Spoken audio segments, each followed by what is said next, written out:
I am Dr. K.C. Jain, and today we will discuss about laser.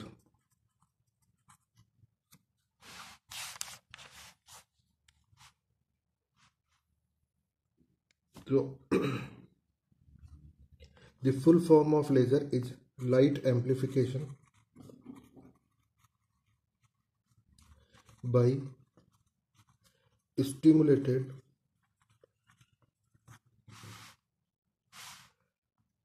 emission of radiation, that LASER,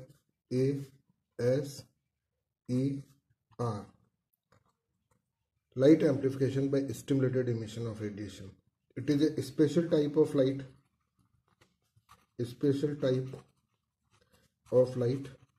which has following characteristics. What are these characteristics? That first, it is highly directional, perfect monochromatic, perfect coherent, highly intense, and can be focused in a very small area. These are the quality of this light, that it is the special type of light, highly directional, perfect monochromatic, perfect coherent, highly intense, and can be focused in a very small area. So how we can say that it can be focused in a very small area? So let us take an example that it is a light.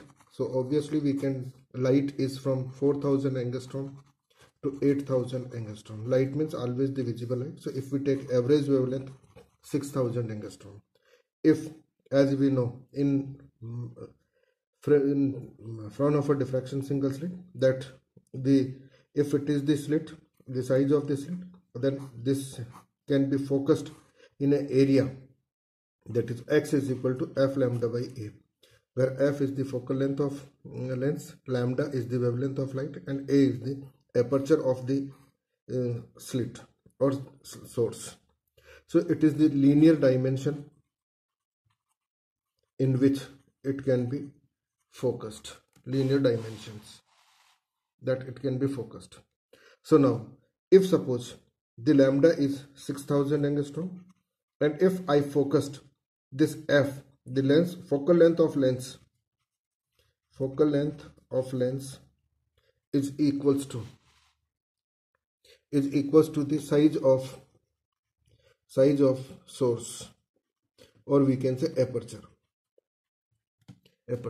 then the linear width x will be equal to lambda, in which this will be focused. Now if I have that area, if I want to calculate in which it is focused, that will be x square, and that will be, we can say, lambda square. So the area in which this can be focused is lambda square. So now we can calculate the intensity, that is watt per meter square, or the power divided by area. So laser source that we have taken as of 6000 angstrom, and suppose a very small power, that is 15 watt. So it is 15 watt divided by lambda square, and it will be equal to 15 upon lambda square, that is 36 into 10 to the power minus 20. So we can write 15 into 36 into 10 to the power minus 14 watt per meter square, and it is approximately we can write 5 into 10 to the power 13 watt per meter square. And this energy, that is 5 into 10 to the power 13 watt per meter square, that it can cut a 1 meter iron sheet in a fine way, like we cut a glass by diamond cutter. So it can cut a 1 meter thick iron sheet in a very fine way, like जैसे कि हम एक कागज को blade से काटते हैं उस तरीके से हम एक मीटर मोटी लोहे की शीट को हम काट सकते हैं, जो इंटेंसिटी ये प्रोड्यूस हुई है 5 × 10⁻13 वाट पर मीटर स्क्वायर. अब again we come on the point that laser is an abbreviated form and the full form is light amplification by stimulated emission of radiation. So obviously there is a two part. One part is light amplification and other part is stimulated emission of radiation. Stimulated emission of radiation. So first we will discuss about the stimulated emission of radiation and then we will discuss about the light amplification. So suppose how we can produce light. Before discussing exactly the laser, we can say that how we can produce the light. So suppose we take a example of sodium light, then obviously the sodium atom will be in ground state, and if we supply energy to these atoms, then they will reach in excited state, that is excited state. This state is not a permanent state and atom will come down to ground state by radiating extra energy, and if this energy falls between 4000 angstrom to 8000 angstrom, then we will say that it is the visible range and it is the light. The number, if we take 1 gram mole sodium, then there will be 10 to the power 23 number of atoms there. If we label 1, 2, 3, 4, 5 to these atoms, then the number of atoms is very large. So exactly we cannot say that which atom will go in excited state and when it will come into ground state. And obviously this process completes only in 10 to the power minus 8 seconds. So this process is completely random process, and this we call as spontaneous emission. This random process we call as spontaneous emission. Now again, if these atoms in excited state further interacts with incident energy, then they will reach in further excited state. And this state is known as metastable state. This state is also an excited state and atom cannot stay for longer time. But the emissions from this state, that is metastable state, are known as stimulated emission. Why stimulated emission? Stimulated emission and the laser we can have here. Why the stimulated emission? Because we have stimulated the atoms from the excited state that they should go again in next excited state, that is known as metastable state. So we have pushed or we have stimulated the atoms that they should go in another excited state, that is metastable state, and emission from this state will known as stimulated emission, and we can get laser. Now we have three processes. The one is absorption, second one is spontaneous emission, and third one is stimulated emission. These are the three main processes which are involved in the production of laser or light. So these are the mainly three processes. What is absorption? That atoms in ground state absorbs energy. So in absorption we can say that absorbs energy in ground state.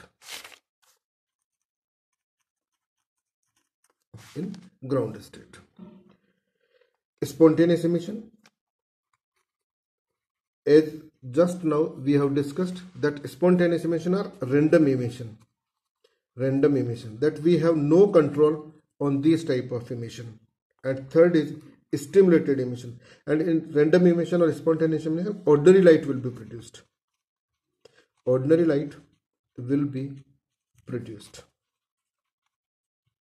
And in stimulated emission, these are we can say the controlled emission, because the atoms in excited state further interacts with incident energy and they reach in metastable state, and emissions from this are known as stimulated emission. So as such we can say that it is a controlled emission and stimulated emission, and these are, we can say, by this we can produce the laser. So from this it is clear that if the probability of spontaneous emission will be more, ordinary light will be produced, and probability of stimulated emission will be there, then the laser will be produced. So we can have a relation between these, that is absorption, spontaneous emission and stimulated emission, and that is known as relation between Einstein's coefficients. Relation between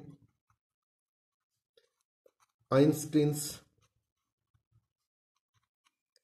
coefficients. This relation between Einstein coefficients is basically a mathematical process, that how we can control, mathematical process, or we can say mathematical treatment, that how we can control the spontaneous emission so that we can get always the stimulated emission and the laser, because our ultimate aim is to produce the laser. So we can have idea about the relation between Einstein's coefficients. So suppose the three process, that is absorption, spontaneous emission and stimulated emission. These are the stimulated emission. These are the processes for production of light or laser. These are the three processes: absorption, spontaneous emission and stimulated emission. Now we can write the rate of absorption, that we can make a diagram, that it is the ground state.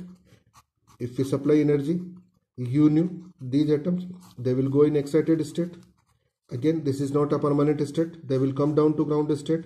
This energy falls between 4000 angstrom to 8000 angstrom.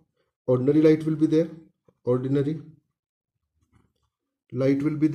and if these atoms further interacts with incident energy U nu, they will reach in metastable state,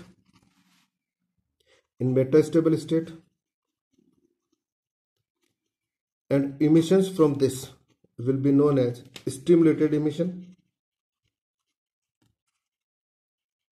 and laser will be produced. So the relation between the absorption, spontaneous emission and stimulated emission, we can have idea about the relation between them, and it is known as relation between Einstein's coefficients, that gives us the idea about the how we can control the spontaneous emission so that we can get laser or the stimulated emission. So first we will write, suppose, rate of absorption R12. Why I write 12? Because ground state is 1, excited state is 2, number of atoms in ground state is N1 and number of atoms in excited state is N2. Then rate of absorption R12 will be equals to, on which factor it will depend, that number of atoms in ground state N1, U nu, and a coefficient I write as B12, that एक से दो, first state से second state, ground state to excited state. Now the rate of spontaneous emission, that I can write R21 SP, spontaneous emission, that will depend upon number of atoms in excited state N2 and a coefficient 821. Now the rate of stimulated emission, that is R21 again, ST I write, then it is N2, number of atoms in excited state, a coefficient B21 and energy U nu, because in this stimulated emission again atom interacts with incident energy, so we have to consider U nu. Now the coefficients B12, A21 and B21 are known as Einstein's coefficients.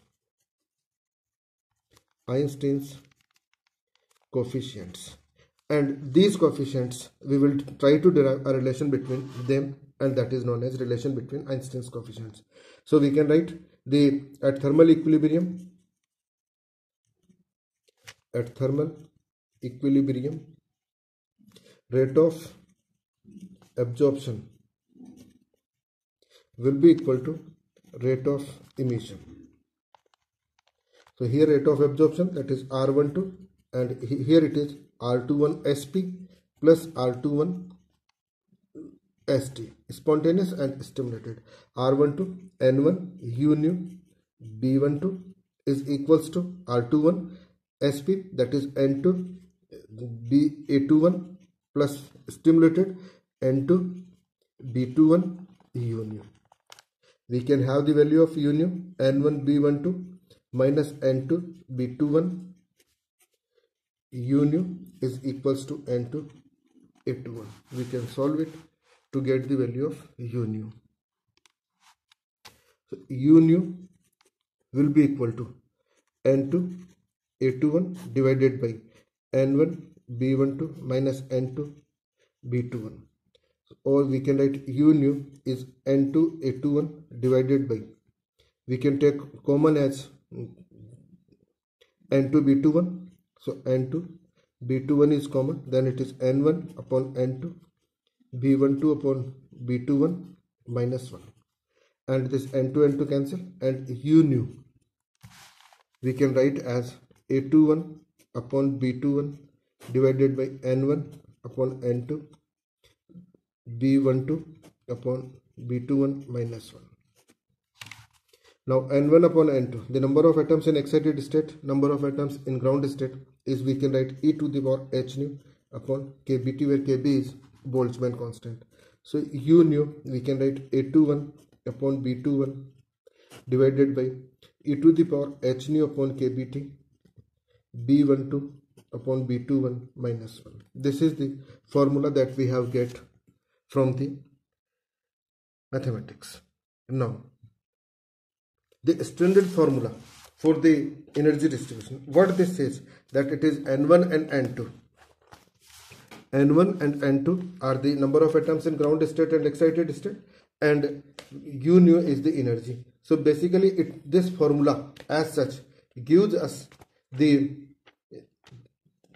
distribution of number of atoms in ground state and excited state. Now we have a standard formula that is given by Planck's for the energy distribution between two states is U nu is equals to 8 pi h nu cube d nu upon c cube into e to the power h nu upon kBt minus 1. This is the standard formula for the energy distribution between two states, and it is given by Planck's. So it is suppose equation 2. Now we can compare equation 1 and equation 2, and we can have that A21 upon B21 is equals to 8 pi h nu cube d nu upon c cube, and B12 upon B21 is equals to 1. Here 8 is constant, pi is constant, h is constant, nu cube, that is energy. It is basically frequency, but this we can write h nu, then it will become energy, and d nu upon c cube. So we can write A21 upon B21 is proportional to or nu cube, and B12 upon B21 is equals to 1. These are known as relation between Einstein's coefficients. These are known as relation between Einstein's coefficient, and also B12 upon B21 and B12 is not equal to 0. This is the relation between Einstein's coefficient. Now we have discussion of results, discussion of these results, discussion of result. So what discussion we can have? From the first, A21 upon B21 is proportional to nu cube. A21 is the probability of spontaneous emission, and B21 is the probability of stimulated emission. That we keep B21 high so that nu will be less, and nu will be less. What is nu? H nu, that is energy difference between the two states, that is ground state and suppose excited state. So to keep B21 high nu must be less, nu must be low. और ये लो कब रहेगा? जब atom ज्यादा excited state में नहीं जाएगा। Normally we know that ground state energy is minus 13.6, the other is minus 13.6 divided by square of principal quantum number. So if we move on higher excited states, the energy difference will increase, and energy difference will increase, then nu will increase, and nu will increase, then probability of B21 will decrease. Probability of B21 will decrease. So what we can say, that always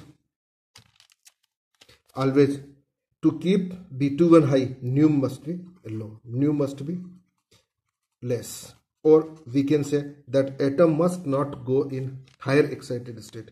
What we can write, that atom must not go in higher excited state. Otherwise what will happen? H nu will increase, and H nu will increase, then probability of B21 will decrease. It is the discussion of first lecture. Now the second, that B12 upon B21 is equals to 1. What it says, B12 is the coefficient of absorption, B21 is coefficient of stimulated emission. So we can write B12 is equals to B21. So what we can say, that all absorption, this is the absorption. So all absorption can be converted in stimulated emission, and that is the requirement, stimulated emission, that it must be high. So all absorption can be converted into stimulated emission. That spontaneous emission we can make zero. It is the only mathematical concept, that mathematically we can say that all absorption can be converted into stimulated emission. But practically we will discuss in next lecture that how we can achieve these conditions. So first condition, A21 upon B21, that nu must be less. Nu must be less means atom must not go in higher excited state. Otherwise nu will increase, and nu will increase, then probability of B21 will decrease. And in second, that all absorption can be converted into stimulated emission.